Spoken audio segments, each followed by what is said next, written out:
할렐루야. 우리 위한 우리 백신 여러분을 환영하고 축복합니다. 우리 노래방에서 살아계신 주님의 시간을 시작하시기를 주님의 이름으로 축원합니다. 주님의 찬양함으로 나아가겠습니다.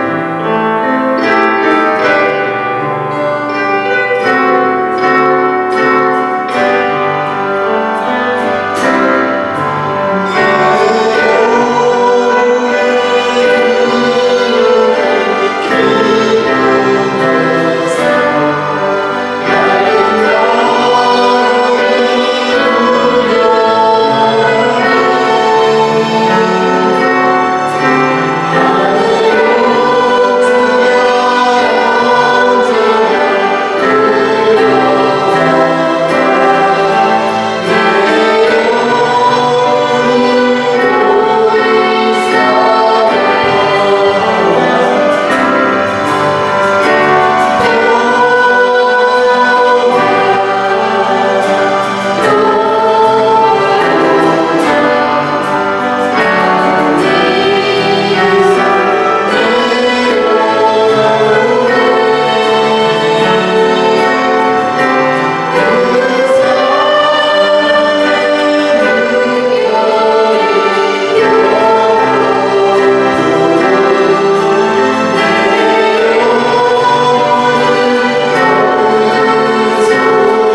전능하사 천지를 만드신 하나님 아버지를 내가 믿사오며 그 외아들 우리 주 예수 그리스도를 믿사오니 이는 성령으로 잉태하사 동정녀 마리아에게 나시고 본디오 빌라도에게 고난을 받으사 십자가에 못 박혀 죽으시고 장사한 지 사흘 만에 죽은 자 가운데서 다시 살아나시며 하늘에 오르사 전능하신 하나님 우편에 앉아 계시다가 저리로서 산자와 죽은 자를 심판하러 오시리라.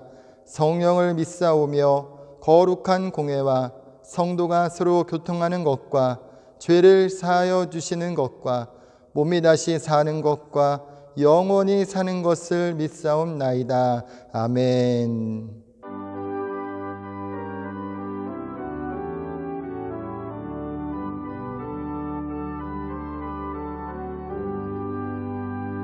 주는 나를 기르시는 목자요 나는 주님의 귀한 어린 양 푸른 풀밭 맑은 시냇물가로 나를 늘 인도하여 주신다. 주는 나의 좋은 목자 나는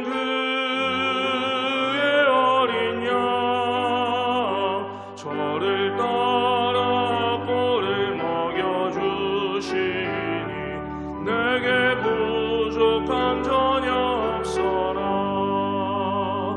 예쁜 새들 노래하는 아침과 노을 비기는 고운 황혼에 사랑하는 나의 목자 음성이 나를 언제나 불러주신다. 주는 나의 좋은 목자 나는 그의 어린 양 저를 따라 꼴을 먹여주시니 내게 부족함 전혀 없어라. 못된 짐승 나를 해치 못하고 거친 비바람 성치 못하리. 나의 주님 강한 손을 펼치사 나를 주야로 지켜주신다. 주는 나의 좋은 목자 나는 그의 어린 양 저를 따라 꼴을 먹여주시니 내게 부족함 전혀 없어라.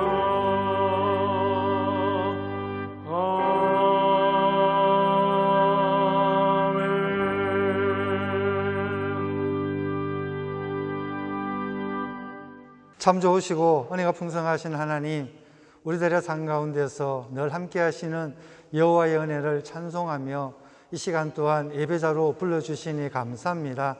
우리들의 삶 가운데, 한 주간의 삶 가운데, 아니 내가 걸어온 모든 삶 가운데 함께 하신 아버지의 은혜를 기억할 때에 여러 가지 상황과 문제 속에서도 나와 함께 하시는 여호와를 찬송할 수 있는 힘과 능력을 부어 주시옵소서. 하나님을 기뻐하시는 것이 삶의 또한 힘임을 알고 있습니다. 그러나 연약한 믿음으로 말미암아 약속의 말씀을 잊어버리고 망각하며 행하지 못한 여러 가지 모든 허물들도 이 시간 예배자로 세워주실 때에 하나님의 긍휼하심으로 사하여 주시고 주시는 그 약속의 말씀 위에 굳건히 설 수 있도록 도와주시옵소서. 지금 또한 사순절 기간을 보냅니다. 그 가운데서 하나님께서 예수님을 통하여 나에게 행하신 그 십자가의 사랑을 내 마음속에 깊이 간직하게 하셔서 말씀으로 일어서게 하여 주시고 십자가에 생하신 예수님의 그 능력 가운데 기쁨으로 감사로 주님을 섬기는 은혜가 더욱더 깊어질 수 있도록 도와주시옵소서. 성령께서 내 마음을 붙들어 주시어서 삶의 여러 가지 환경과 문제 속에서도 예수님을 바라볼 수 있도록 도와주시고, 성령의 세밀한 음성 속에서 나를 생명으로 이끄시는 그 음성 듣고 순종하고 복종하는 삶이 될 수 있도록 축복하여 주시옵소서. 지금은 코로나 또한 어려움 속에 갇혀 있지만 그 가운데서도 함께 하시는 여호와를 바라볼 때에 깨닫지 못하고 보지 못했던 여러 상황과 감사의 제목을 찾을 수 있도록 함께 하신 여호와를 또한 기뻐하며 송축합니다. 그 모든 것이 어려움으로 끝나는 것이 아니라 그 상황 속에서 나를 이끄시는 예수 그리스도의 그 놀라우신 은혜로 말미암아 이 코로나도 감사하며 나아갈 때에 반드시 주님께서 종식시켜 주시고 원래의 삶으로 회복시켜 주실 때에 더욱더 감사와 찬양의 경배가 반드시 나타나게 하여 주시옵소서. 오늘도 하나님께서 목사님을 통하여 생명의 말씀을 전거해 주십니다. 그 말씀 가운데 은혜가 반드시 나타나 나의 삶 가운데도 열매 맺고 사순절 기간 동안 더욱더 주님을 사모하는 자의 모습 속에 감사함으로 나아가게 하여 주옵소서. 주님 뜻이 계셔서 이 프랑크푸르트 지역에 순복음 교회를 세우셨사오니 하나님을 기쁘시게 하는 복된 교회, 우리 모든 성도가 함께 기도하는 아름다운 교회로 성장, 발전하는 데 부족함이 없도록 인도하여 주시옵소서. 3월 첫 예배 가운데 함께 하시고 3월 아버지 하나님 그 또한 모든 시간 속에서 나와 함께 하시는 여호와를 기뻐할 때 홀로 영광 받아 주시옵소서. 처음 시간입니다. 끝나는 시간까지 함께하여 주시어서 주님께 영광이요 주시는 그 말씀으로서는 아름다운 생명이 되게 인도하여 주옵소서. 예수님 이름으로 기도하옵나이다. 아멘.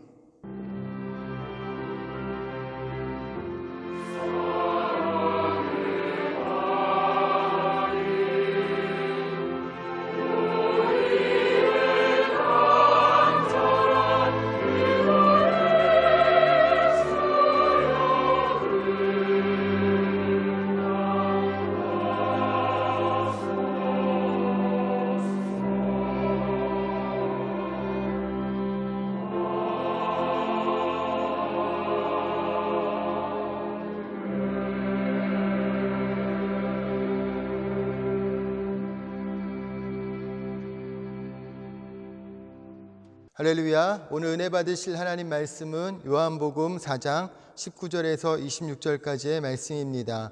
요한복음 4장 19절에서 26절까지의 말씀 다 함께 합독하시겠습니다. 여자가 이르되 주여 내가 보니 선지자로소이다. 우리 조상들은 이 산에서 예배하였는데 당신들의 말은 예배할 곳이 예루살렘에 있다 하더이다. 예수께서 이르시되 여자여 내 말을 믿으라. 이 산에서도 말고 예루살렘에서도 말고 너희가 아버지께 예배할 때가 이르리라.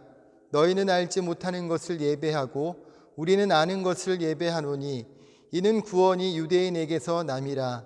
하나님께 참되게 예배하는 자들은 영과 진리로 예배할 때가 오나니 곧 이때라. 아버지께서는 자기에게 이렇게 예배하는 자들을 찾으시느니라. 하나님은 영이시니 예배하는 자가 영과 진리로 예배할지니라. 여자가 이르되 메시아 곧 그리스도라 하는 이가 오실 줄을 내가 아노니 그가 오시면 모든 것을 우리에게 알려주시리이다. 예수께서 이르시되 내게 말하는 내가 그라 하시니라. 아멘. 할렐루야. 한 주간 평안히 잘 지내셨습니까? 이제는 날씨도 많이 따뜻해지고 햇빛도 화창한 것이 완연한 봄이 되었음을 느끼게 됩니다. 우리의 마음에도 성령의 은혜를 통해 은혜의 빛이 비춰지고 우리 마음의 모든 어둠이 떠나가고 주님의 밝음이 나타나는 귀한 시간 되시기를 예수님의 이름으로 축원합니다. 저는 오늘 함께 읽은 본문의 말씀을 중심으로 예수님을 사랑한 사람들 사마리아 여인이란 제목으로 말씀의 은혜를 나누고자 합니다. 2017년에 개봉한 영화 중에 히든 피겨스라는 영화가 있습니다. 이 영화는 실화를 바탕으로 만들어졌는데 유색인종 차별이 엄격했던 1960년대 미국을 배경으로 미 항공우주국 나사에서 우주선을 띄울 때에 주요 임무를 수행했던 흑인 여성들의 활약상을 경쾌한 템포로 그려내며 이들을 역사의 수면으로 끌어올리고 있습니다. 영화 속에 나오는 3명의 흑인 여성인 수학 천재 캐서린, 엔지니어 재능이 있지만 흑인 여성이라는 이름으로 엔지니어가 될 수 없는 메리 잭슨, 그리고 전산실의 주임의 역할을 하지만 흑인 여성이기 때문에 주임이 될 수 없었던 도로시는 뛰어난 능력에도 능력을 인정받지 못하고 흑인 여성이란 이유로 차별을 당해야만 했습니다. 화장실도 800m나 떨어져 있는 유색인종 전용 화장실을 이용해야만 했고, 버스에도 유색인 전용 좌석이 따로 있었고, 사무실 커피포트에도 유색인 전용이라는 라벨이 붙어 있었습니다. 그런 가운데 캐서린의 재능을 발견한 상사는 나사의 인재로 인정하면서 동료로 받아들이기 시작합니다. 그러면서 나사에는 유색인 전용은 없다며 화장실 표시판을 부숴버리고 차별 철폐의 시작을 알립니다. 그리고 캐서린에게 프렌드십 치료의 발사 지점과 궤적 등을 계산하는 막중한 임무를 부여하고 캐서린은 이 임무를 완벽하게 수행하였습니다. 그 이후에 아폴로 11호의 달 착륙에 또 결정적인 역할을 하기도 하였습니다. 당시 차별과 편견이 가득하여 백인 남성을 중심으로 진행되던 우주 프로젝트에 흑인으로서 차별에 맞섰던 3명의 여성들의 활약을 이 영화에서는 보여주고 있습니다. 그리고 캐서린의 재능을 알아보고 그를 편견이 아닌 동료로 인정하고 역할을 맡겼던 상사도 캐서린에게 중요한 영향력을 끼쳤던 사람이었습니다. 오늘날에도 여전히 차별과 편견이 존재합니다. 지역과 인종과 성별에 따른 차별 때문에 자신의 재능과 꿈을 펼쳐보지 못하는 사람들이 여전히 많이 존재하는 것 같습니다. 예수님이 활동하던 성경시대에도 이런 편견과 차별은 심하게 존재했습니다. 오늘 본문의 말씀을 보면 예수님께서 갈릴리로 가실 때에 사마리아에 있는 수거를 하는 동네를 지나가셨습니다. 지리적으로 사마리아는 남쪽 유대와 북쪽 갈릴리의 중간에 위치한 지역입니다.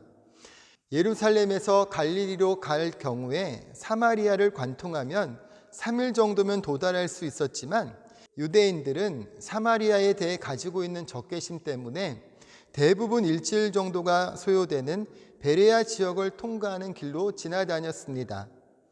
유대인이 사마리아에 대한 적개심을 갖는 이유는 역사적인 이유가 있습니다. 이스라엘은 솔로몬이 죽은 후에 남북으로 분열되는데 북이스라엘은 주전 722년에 아수르에 의해서 남유다보다 먼저 멸망을 당합니다. 남유다는 주전 586년에 바벨론에 의해서 멸망을 당합니다. 이때 북이스라엘을 점령한 아수르는 사마리아 지역에 이방인들을 이주시켜서 북이스라엘 주민들을 혼혈화시키는 정책을 실시하였습니다. 남유다의 입장에서 보면 북이스라엘은 인종적, 종교적으로 순수성을 잃어버린 사람들이 되고만 것입니다.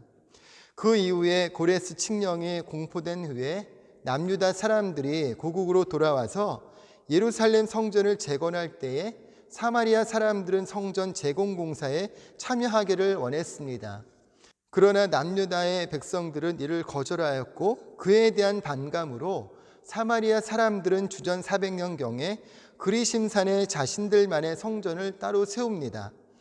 오로지 예루살렘 성전만이 유일한 성전임을 부르짖는 남유다의 입장에서 이것은 신성모독이었기 때문에 북이스라엘은 더 이상 이웃도 아닌 변절자이자 이단으로 인식되었습니다. 사마리아인들은 씻지 못할 상처를 갖게 되었고 급기야 예수님이 10살쯤 되던 해인 주 6년경에 복수를 감행합니다. 6월절 날 공동묘지에서 뼈들을 꺼내서 자루에 담은 후에 자정에 몰래 예루살렘 성전에 잔입하여 뼈들을 성전뜰 곳곳에 흩어놓았습니다. 그로 인해서 성전이 부정하게 되어버려서 결국 6월절 제사를 드리지 못하는 초유의 사태가 벌어졌던 것입니다. 수백 년에 걸친 이런 원한 관계는 도무지 실마리가 보이지 않았고 그 일이 있은 지 20년이 지난 오늘 본문의 때에도 유대와 사마리아의 적개심은 시들지 않고 팽팽하게 맞서고 있었던 것입니다. 새벽 일찍 출발한 예수님의 일행은 정오가 되어 사마리아의 수가라는 동네에 도착했습니다. 제자들은 허기를 느껴 근처에 먹을 것을 구하러 갔고 예수님만이 혼자 우물가에 걸터 앉아 피로를 달래고 계셨습니다.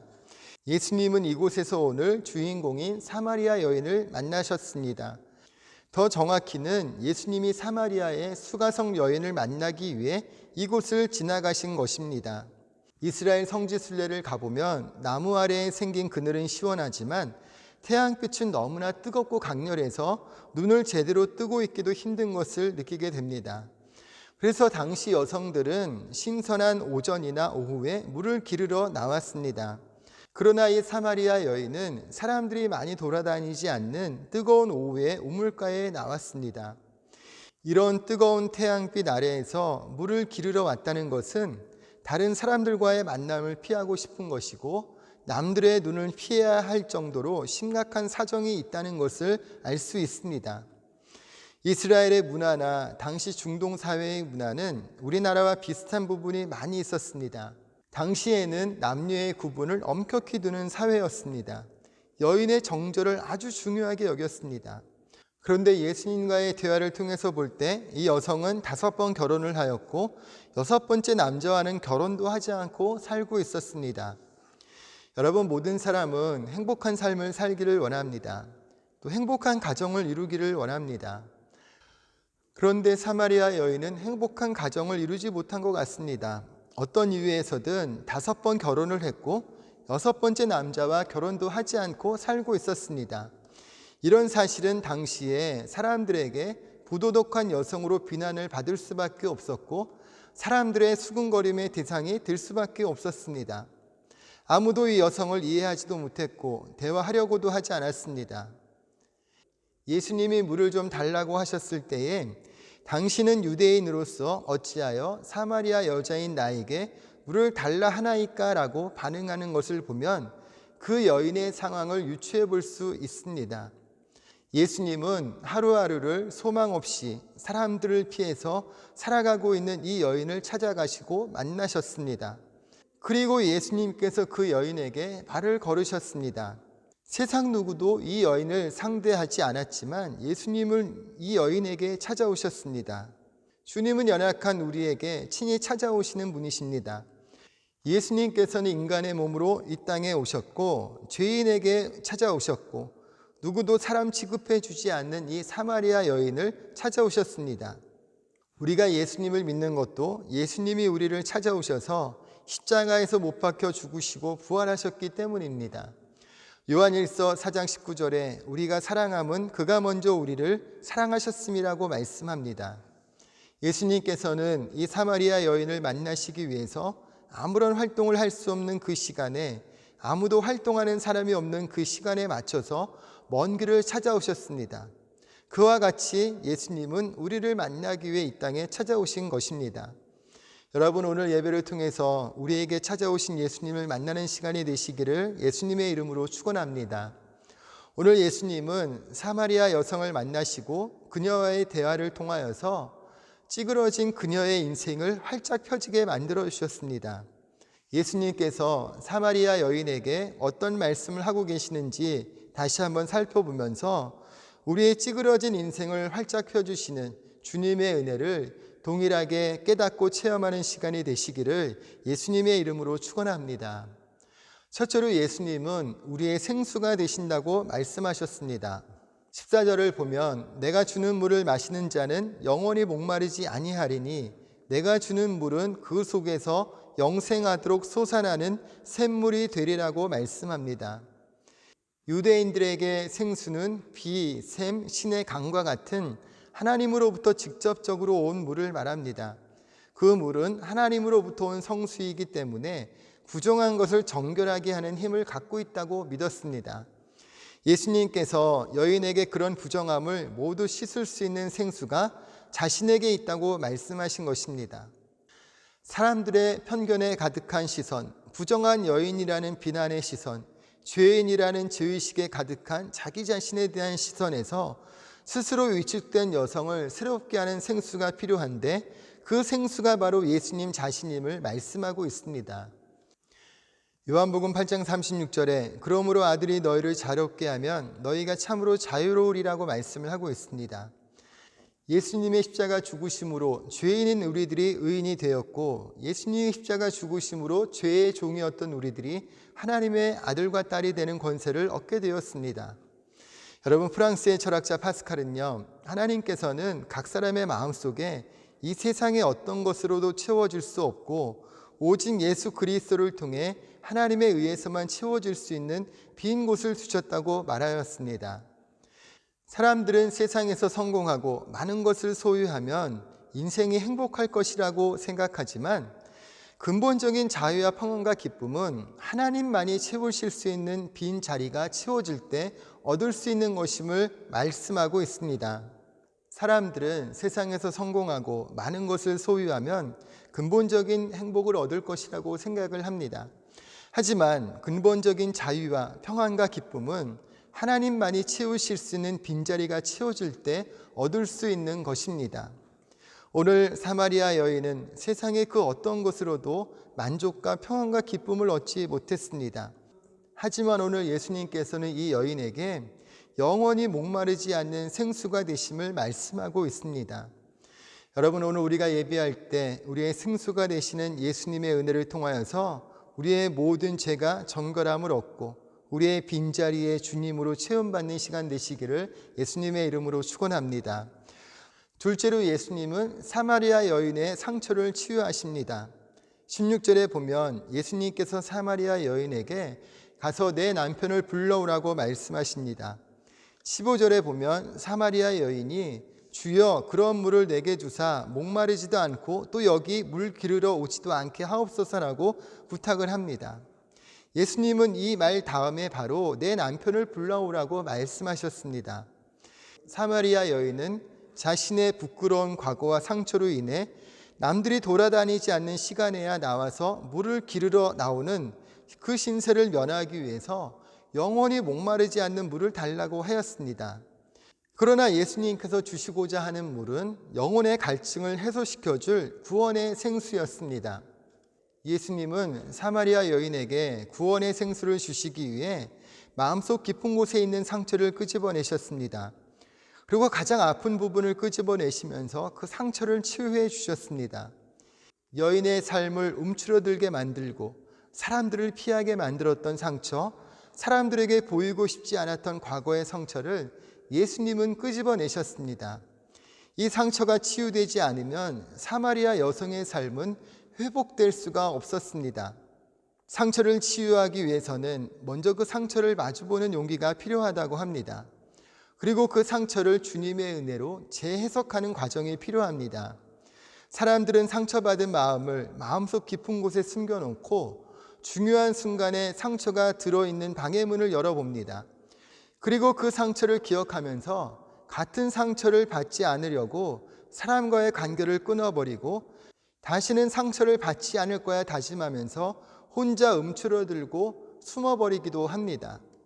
그리고 상처받을 것이 두려워서 새로운 인간관계, 새로운 꿈을 향한 도전을 주저하기도 합니다.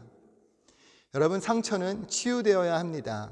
상처를 묻어두면 그것이 자라서 우리의 삶에 큰 걸림돌이 되어버립니다. 여러분, 예수님은 우리의 치료자가 되십니다. 육신의 치료자이실 뿐만이 아니라 우리의 정신적, 영적인 질병을 치료하시는 치료자이십니다. 우리의 상처들을 예수님 앞에 꺼내놓고 주님의 말씀과 은혜로 재해석이 되면 그로 인해서 우리는 주님의 영광을 나타내는 삶으로 변화되는 은혜를 얻게 됩니다. 디모데전서 1장 12절에서 16절의 말씀에 보면 나를 능하게 하신 그리스도 예수 우리 주께 내가 감사함은 나를 충성되이 여겨 내게 직분을 맡기심이니 내가 전에는 비방자요 박해자요 폭행자였으나 도리어 긍휼을 입은 것은 내가 믿지 아니할 때에 알지 못하고 행하였음이라. 우리 주의 은혜가 그리스도 예수 안에 있는 믿음과 사랑과 함께 넘치도록 풍성하였도다. 믿보다 모든 사람이 받을 만한 이 말이여 그리스도 예수께서 죄인을 구원하시려고 세상에 임하셨다 하였도다. 죄인 중에 내가 괴순이라. 그러나 내가 긍휼을 입은 까닭은 예수 그리스도께서 내게 먼저 일체 오래 참으심을 보이사 후에 주를 믿어 영생 얻는 자들에게 본이 되게 하려 하심이라고 말씀합니다. 사도 바울은 이전에 비방자, 박해자, 폭행자였으나 예수님을 만남으로 인하여서 주를 믿어 영생 얻는 자들에게 본이 되게 하셨다고 말씀을 합니다. 우리의 삶의 연약함으로 인하여서 상처받은 마음, 또 상처받은 기억들을 주님 앞에 내려놓고 상처 입은 자들의 치유자가 되시는 주님의 은혜 속에 오늘 회복하게 하시고 치유하게 하신 하나님의 은혜를 누리는 귀한 시간 되시기를 예수님의 이름으로 축원합니다. 셋째로 예수님은 온전한 삶의 변화는 예배를 통해 나타남을 말씀하고 있습니다. 20절에 사마리아 여인이 예수님께 예배 장소에 관하여 질문하는 것을 볼 수 있습니다. 사마리아 여인은 세상에서 위로받을 길이 없는 상황에서 하나님께로 나아가는 길을 찾고 있는 것입니다. 유대인들에게 계만도 못하는 취급을 받는 자신에게 찾아오신 예수님을 만남으로 인해서 하나님을 예배하고 싶은 마음으로 질문하고 있는 것입니다. 자신을 회복시키시는 하나님의 사랑을 체험하면서 하나님을 예배하고자 하는 마음이 가득했습니다. 여러분, 예배는 하나님의 은혜를 기억하며 하나님께 영광과 찬송을 올려드리는 시간입니다. 예배를 통해서 임재하시는 하나님을 만나며 하나님의 은혜를 체험하면서 다시 하나님의 은혜로 세상 가운데서 하나님의 백성으로 살아갈 힘을 얻을 수 있는 것입니다. 예수님은 24절에서 하나님은 영이시니 예배하는 자가 영과 진리로 예배할지니라고 말씀합니다. 장소가 중요한 것이 아니라 영과 진리, 하나님의 성령의 임재하심과 하나님의 말씀이 있는 예배가 중요함을 말씀하셨습니다. 코로나 시대를 보내면서 예배의 장소가 교회뿐만이 아닌 온라인이라는 장소로 확대되었습니다. 함께 모여서 예배하고 찬양하며 기도하는 그 분위기와 느낌과 감격에는 분명한 차이가 있기 때문에 가능하면 함께 모여서 드리는 예배가 제일 좋은 것이라고 생각합니다. 그러나 상황으로 인해 함께 모여 예배 드리지 못한다고 할지라도 하나님을 바라보며 하나님의 말씀을 듣고 묵상하고 또한 성령의 임재를 체험할 수 있다면 바로 그 자리가 예배의 자리가 되는 것입니다. 그래서 가정에서, 학교에서, 직장에서, 때로는 야외에서 우리는 동일한 마음으로 하나님을 예배할 수 있습니다. 교회가 필요 없다는 것을 말씀드리는 것이 아니라 예배드리는 사람의 태도와 마음 자세가 중요하다는 것을 예수님께서는 말씀하신 것입니다. 지금 온라인 예배를 드리는 기간이 길어지면서 또 때로는 예배에 대한 마음과 태도가 식어지고 예배의 마음이 멀어지는 것은 아닌가 염려스럽습니다. 눈에서 멀어지면 마음에서 멀어진다는 말이 있고 또 프랑스 사상가 볼테르라는 사람은 기독교를 말살하려고 한다면 주의를 없애야 한다고 말하기도 하였습니다. 예배가 멀어지면 우리의 믿음도 식어버리고 하나님으로부터 멀어질 수밖에 없습니다. 코로나 팬데믹으로 인해서 온라인 예배를 시작한 지 벌써 1년이 다 되어 갑니다. 여러분은 지난 1년 동안 얼마나 예배를 지키기 위해 힘을 썼고 얼마나 예배를 통해 성령의 임재하심을 체험하고 계셨습니까? 교회까지 못 나오시더라도 온라인 예배를 통해서라도 예배의 자리를 지키고 자신의 믿음과 신앙을 잘 지킬 수 있기를 예수님의 이름으로 부탁을 드립니다. 사마리아 여인은 예수님과의 만남을 통해 그 찌그러진 인생이 활짝 펴지는 것을 볼 수 있습니다. 4장 28절과 29절을 보면 여자가 물동이를 버려두고 동네로 들어가서 사람들에게 이르되 나의 행한 모든 일을 내게 말한 사람을 와서 보라 이는 그리스도가 아니냐 하니라고 말씀을 합니다. 사람들을 피해서 낮 뜨거운 시간에 물을 기르러 왔던 사마리아 여인은 예수님을 만남을 통하여서 상처가 치유되었고 회복되었습니다. 인생의 절망의 자리에서 구원의 은혜를 체험하면서 복음의 증인으로 예수가 그리스도입니다라고 마을 사람들에게 전하고 있습니다. 여러분, 이처럼 예수님을 만나면 그 삶이 달라집니다. 여러분 잘 아시는 브라이언 박 목사님이 있습니다. 이 목사님은 불교 집안에서 태어나서 중학교 3학년 때 미국으로 이민을 갔습니다. 미국의 중고등학교와 명문대학을 졸업한 후 뉴욕의 증권회사에 입사하여 하루 18시간, 19시간씩 일하였습니다. 그 결과 26살에 세계에서 제일 잘 나가는 증권회사의 부사장이 되고 많은 돈을 벌어들였습니다. 돈을 많이 벌다 보니 교만해져서 세상에서 가장 쉬운 것이 돈 버는 것이라고 생각했습니다. 사람들이 흔히 이야기하는 아메리칸 드림을 달성한 것인데 신문에 기사가 나오고 사람들로부터 칭찬받을 때마다 교만이 가득 찼습니다. 그런데 명문대학을 졸업하고 좋은 직장에 취직하여 돈 많이 벌어서 사람들의 동경의 대상이 되면 기쁨과 행복 이런 것들이 넘쳐날 줄 알았는데 이상하게도 시간이 지날수록 허무함과 고통만 가중되었다고 합니다. 어렸을 때부터 부모님과 어른들에게 귀가 따갑도록 듣는 말이 공부 열심히 해서 좋은 대학 들어가서 좋은 직장 들어가라는 말이었고, 그래서 열심히 공부해서 미국의 인류대학에 들어가고 증권회사 부사장까지 올라가 사람들이 원하는 것을 얻고 보니까 이 부모님과 어른들이 자신에게 심어준 세상적인 관념이 다 맞는 말이 아니라는 것을 깨달았다고 합니다. 부사장이 된 후 최고급 승용차를 여러 대 사서 타고 다녔지만 행복하지 않았습니다. 그래서 어떻게 하면 더 행복할까, 더 기뻐 볼까, 더 누려볼까 생각하고는 비싼 양주도 더 마시고 담배도 하루 2갑씩 피웠지만 여전히 마음이 허전하고 불안했다고 합니다. 그래서 더욱 강도 높은 자극을 얻기 위해서 마약에 손을 대기 시작을 했는데 21년 동안 마약과 담배와 술을 하루도 빠짐없이 하게 되었습니다. 그런데도 삶에서 아무런 돌파구가 보이지 않았고 세상에서 전력을 쏟아 성공했고 출세했지만 이게 아니라는 걸 알고 나니까 허탈감이 생기고 우울증이 생겨서 2번이나 자살을 시도하였고 그러다 보니 몸이 엉망으로 망가져버리고 말았다고 합니다. 대학생 때 어깨를 들다 허리를 다쳐서 16년 동안 뼈와 뼈가 닿는 아픔을 당하였고 또 왼쪽 발 뒤꿈치에 암 종양으로 절뚝거리며 다녔고 술 때문에 소화불량과 유산 역류로 고생했다고 합니다.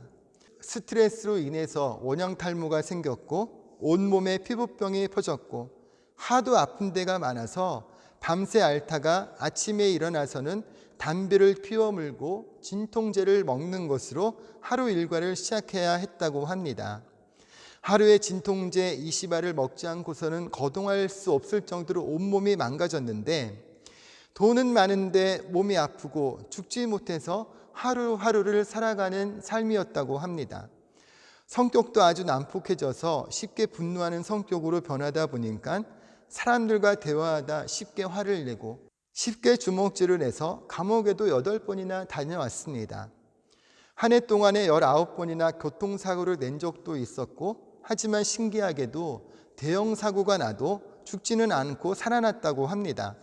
그렇게 살다가 가진 의문이 나의 존재 이유는 무엇인가, 내가 왜 살아있는가 하는 것이었다고 합니다.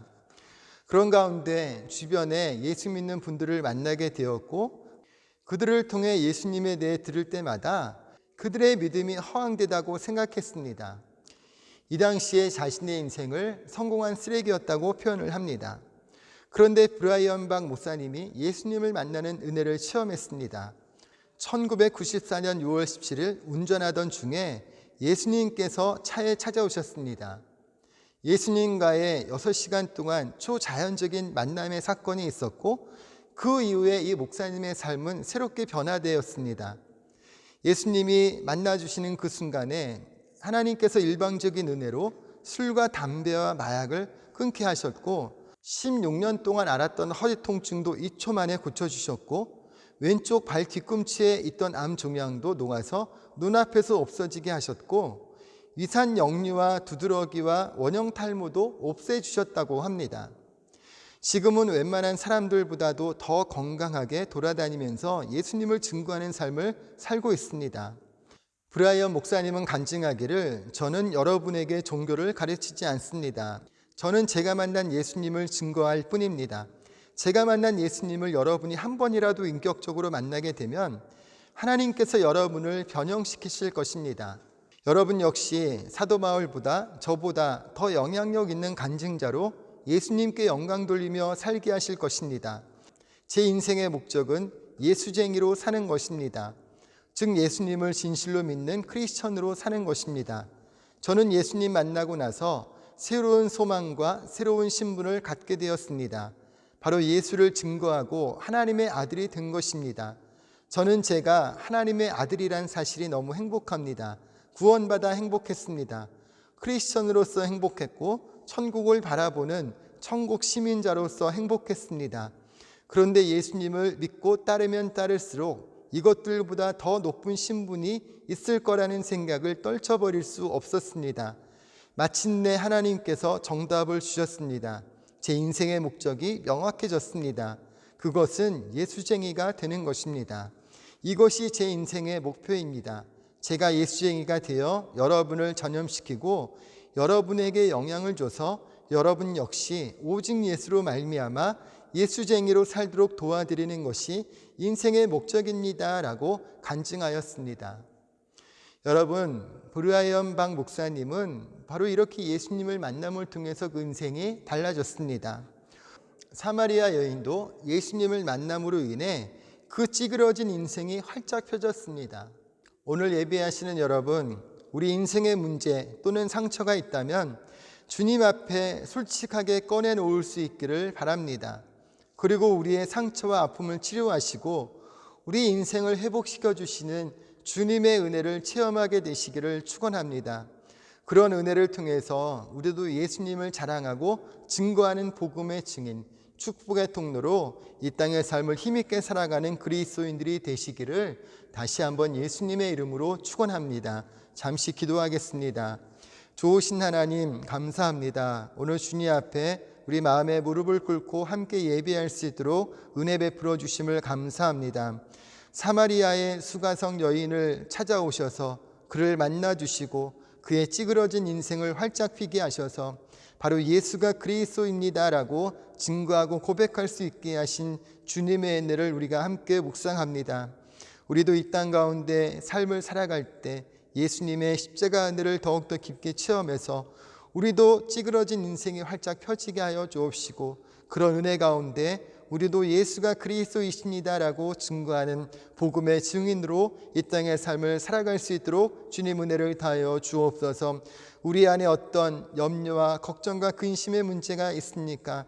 상처받은 마음을 마음속 깊은 곳에 숨겨놓고 하나님 중요한 순간마다 그 상처를 끄집어내서 우리의 인생을 가로막고 방해하는 그런 모습 속에 살아가고 있지는 않습니까? 주님 앞에 우리의 문제, 우리의 상처를 솔직하게 꺼내놓을 때에 치료자 되신 주님께서 우리의 모든 상처를 치료하여 주옵시고 삶을 회복시켜 주시는 그 은혜로 말미암아 주님 앞에 영광 돌리는 삶, 하나님이 우리에게 주신 사명과 꿈을 이루며 살아가는 힘있는 그리스도인의 삶이 될 수 있도록 은혜를 다하여 주옵소서. 코로나 팬데믹 시대를 보내면서 우리의 예배가 소홀해지지 않게 하여 주옵시고 우리의 예배가 교회에서 드리는 예배이든 온라인에서 드려지는 예배이든 하나님의 임재를 체험하고 하나님의 말씀을 듣는 예배 되게 하여 주셔서 예배를 통해 임재하시는 주님을 만나게 하시고 그 은혜로 말미암아 우리가 더욱더 주님을 힘써 예배하며 주님을 찬송하는 그리스도인들 될 수 있도록 은혜를 다하여 주옵소서. 오늘 주의 십자가를 바라보며 여러 가지 기도의 제목을 가지고 나아갑니다. 우리의 모든 기도와 간구가 주님 앞에 온전히 연락되는 복된 시간 되게 하여 주옵소서. 믿고 감사드리며 예수님의 이름으로 축복하며 기도드립니다. 아멘.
교회 소식을 말씀드리겠습니다. 회중 예배 일정을 잘 기억하셔서 예배 참석에 착오 없으시기 바랍니다.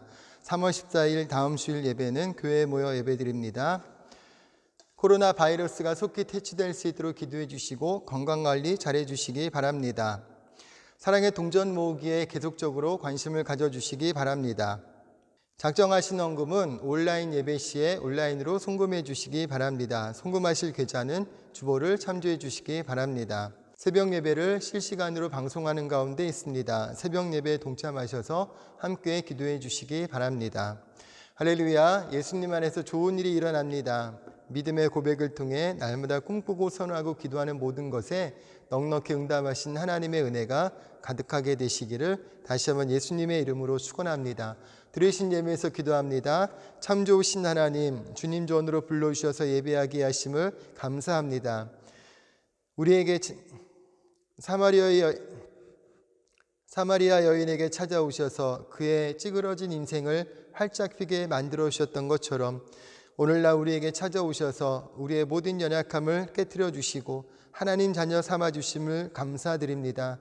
하나님 자녀된 자로 이 땅의 삶을 살아갈 때 하나님을 기쁘시게 하는 삶, 하나님의 영광을 나타내는 귀한 삶 살아가게 하여 주옵시고 우리가 주님 영광에서 살아가고자 작정하고 고백하고 결단하며 나아갈 때 우리 인생을 책임져 주셔서 하나님께서 복 주시는 삶, 하나님의 복을 흘려보내는 축복의 통로로 살아갈 수 있도록 은혜를 다하여 주옵소서. 주님 주신 은혜 감사해서 정성껏 준비한 예물 주님 앞에 올려드립니다. 귀한 예물 기뻐 받아주시고 드린 손길 가운데 건강복지 형통의 복으로 넘치도록 채워 응답하여 주옵소서. 믿고 감사드리며 예수님의 이름으로 축복하며 기도드립니다. 아멘.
지금은 우리 주 예수 그리스도의 은혜와 아버지 하나님의 영원하신 사랑과 보혜사 성령님 함께하시고 동행하시는 은혜가 예수님의 십자가 은혜를 체험하고 그 은혜로 말미암아 주의 영광을 나타내고자 소원하고 결단하는 한 분 한 분의 삶과 모든 범사 가운데 지금부터 영원토록 함께하시기를 간절히 축원하옵나이다. 아멘.